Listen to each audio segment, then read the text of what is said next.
Hello, and welcome to the teacher edition of Steve Barkley Ponders Out Loud. The complexity of teaching is both challenging and rewarding, and my curiosity is piqued whenever I explore with teachers the multiple pathways for facilitating student engagement in the exciting world of learning. This podcast looks to serve teachers as they motivate and support their learners. Thanks for listening. I'm delighted that you're here.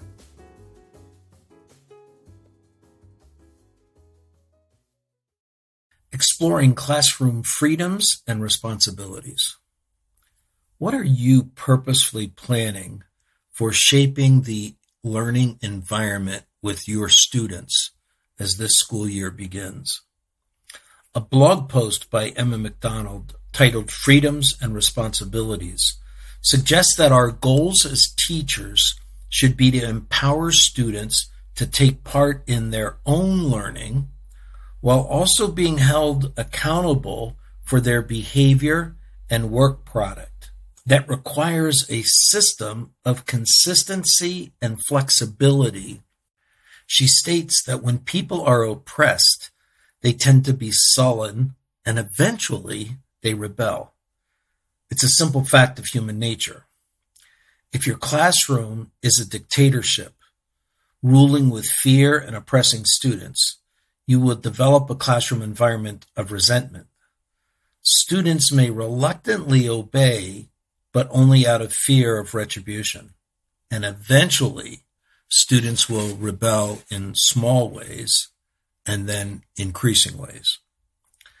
When people are given a completely free rein, chaos tends to occur. With no accountability, any behavior becomes acceptable. The leader is treated no differently than anyone else in the group. Initial respect is lost when students see that their leader is unable to maintain control. That happens in classrooms when students make all the rules or the teacher doesn't hold students accountable for their actions.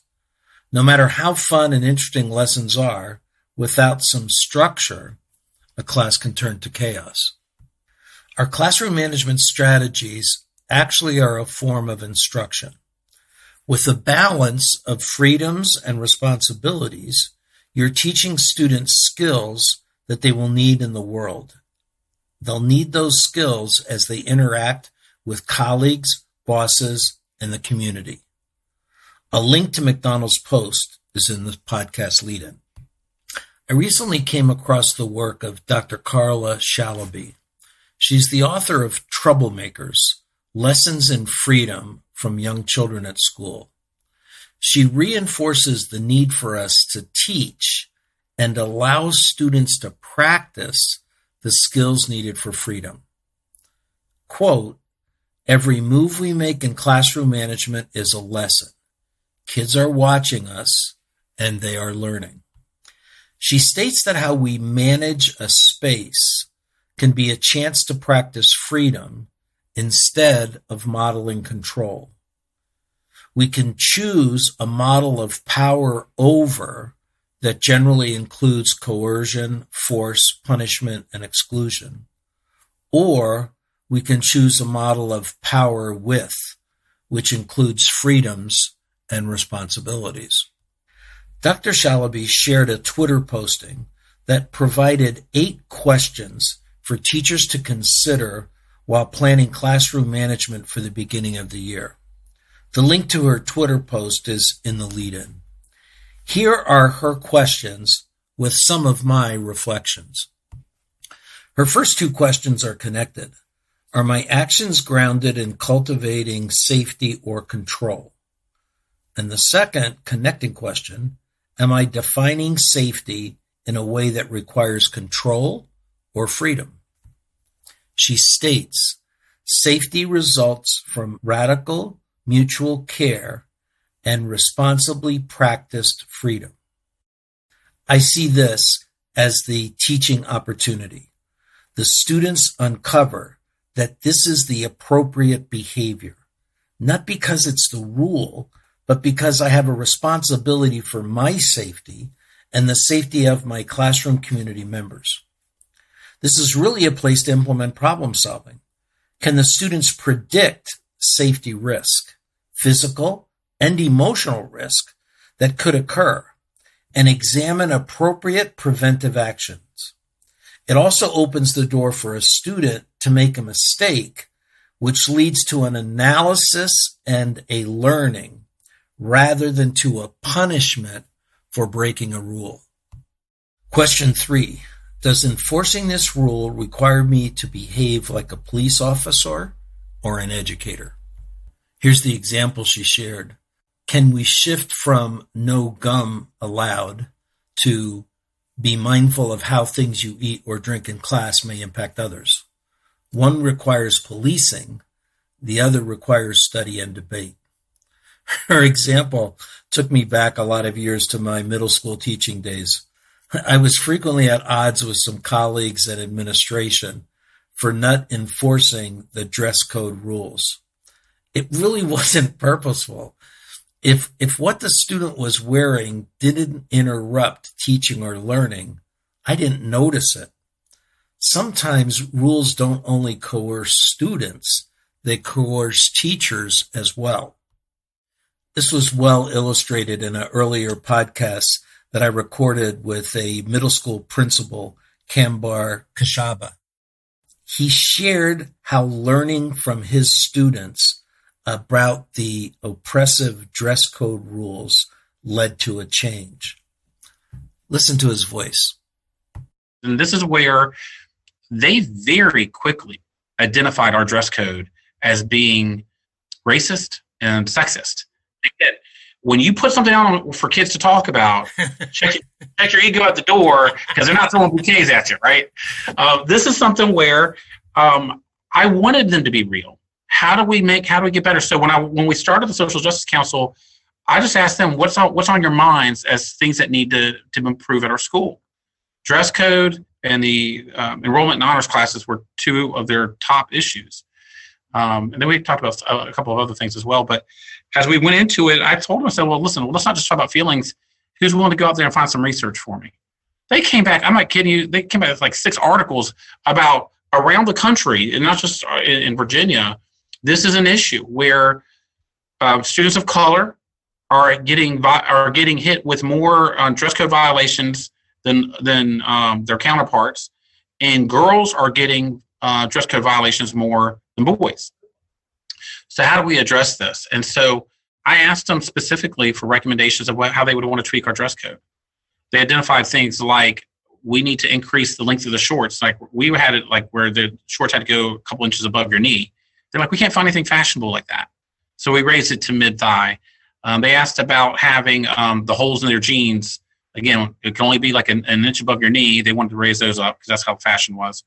Girls wanted to wear their leggings without having to have a shirt that covers them down to the middle of their thighs, and so things of that nature. And so, as we talked about it, I couldn't really disagree with them. I mean, everything that we approved.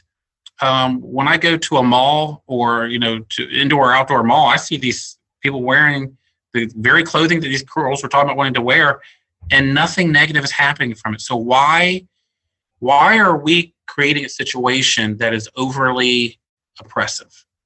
One girl told me, and she was cited in the magazine, Natalie. She said, I worry more about being dress coded than I am worrying about what I'm going to learn. And Steve, I'm telling you, that day was the day in my heart that I committed that we're going to change this dress code. Because if I have a student feeling that way at my school, and I allow that to continue happening, then shame on me for being the principal of that kind of situation. So I asked them along the whole way, I wanted to empower them to see that they have power in their voice. This is the first time that they really get to practice the democratic process of putting your voice out there. And I'm not talking about politics. I'm just talking about getting your voice out there. And so they did a presentation for our faculty. And they presented 4 different dress code items they wanted to have adjusted. None of the faculty disagreed. They were, walking into it, I can't tell you that everybody was on board. And after it was over, I can't tell you everybody was on board. But nobody voiced a concern at that time. I shared the results with the parents, asked them to contact me if they had any concerns. Of course, worked in collaboration with my central office. And so we changed the dress code policy. But the best part was We have a video recorded morning announcement program, and I had the four leaders of this program, the Social Justice Club. They came forward and they did the presentation to their peers, their classmates, and they presented the changes. They got all the credit because they deserved it, and it was an inspiring story to see 12, 13, 14-year-olds take a chance on and take a risk on putting their hearts on the line, knowing that these adults who we've had this policy in place for at least 2 decades, no changes. They took a chance, and it totally paid off. And I guess I'm proud that we updated our dress code, but I'm more proud of the students for sure for putting themselves out there and seeing the leadership ability that's within them. Shalaby's question number 4.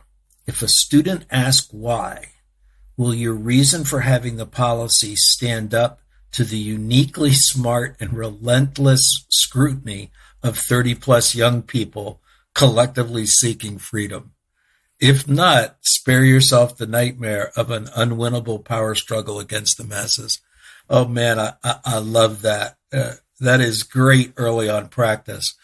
I know that as a parent, there were times that I found myself caught by that question when the only reason I had was because I said so. I know it was time for me to do some reflecting and for me to do some learning. Question number 5, does this rule exist only because I happen to have a personal pet peeve? She states, if so, that's cool, but say so, and be prepared to accommodate everyone's pet peeves because the teacher is but one equal member of a class community. Everyone's quirky needs matter. This really is a great way to explore, again, the requirements of community. In order to belong, there are times that I have to submit to choices of others. The key to that relationship is knowing that my chance will come, that I am going to be respected for my needs within the community as well. I frequently address this with students when we're looking at preferred styles of learning. So sometimes the teacher is going to engage the class in an activity that I don't need. It's a game we're going to play. It's a song we're going to sing to help remember something. I find it strange, but knowing that there are classmates who will gain from this, I now know that it's part of my community responsibility. Teacher needs to have that same willingness to accept students' needs if she's going to be asking students to accept hers. Question number 6, am I serving kids or the world by having a comprehensive set of rules that eliminate all potential conflict, harm, and drama? She questions, where else can kids get an opportunity to safely practice community care, impact, power, and responses to harm? Art instructor Mariana Magat recently reinforced these thoughts in a blog titled Teaching Freedom, How Learning to Stumble Might Get Us Somewhere Worth Going. Consider how you are creating opportunities for students to make what I like to call safe mistakes. I label it as failure that's not fatal. It's kind of a safety net under the students. Rather than preventing the mistake with a rule or coercion, let the students grow into increasing freedoms as responsibility is learned. Question 7. Do I want to model how to use power to manage people in a space, or how to use it to hold and make space? She states, teachers and police officers are often children's first everyday public models of how people use their power in the name of safety. What do we want students to see? Wow, that's a biggie. I can see teachers setting up a round of peer coaching opportunities and discussing what they see across the school and question the why for existing practices. Here's one of mine. I'm in a school watching a group of fifth grade students walking down a hall in single file, stopping at the corner until the teacher arrives, then continuing down the hall as the teacher observes. This may seem cute with preschoolers, but it sure looks like control with 10-year-olds. 10-year-olds who later ride their bike home unsupervised. Shalaby's final question, why do I teach? She suggests that this question would likely be the first question, could be the first question. I see it as circling back. Certainly a question that we should be frequently asking ourselves. Why do I teach?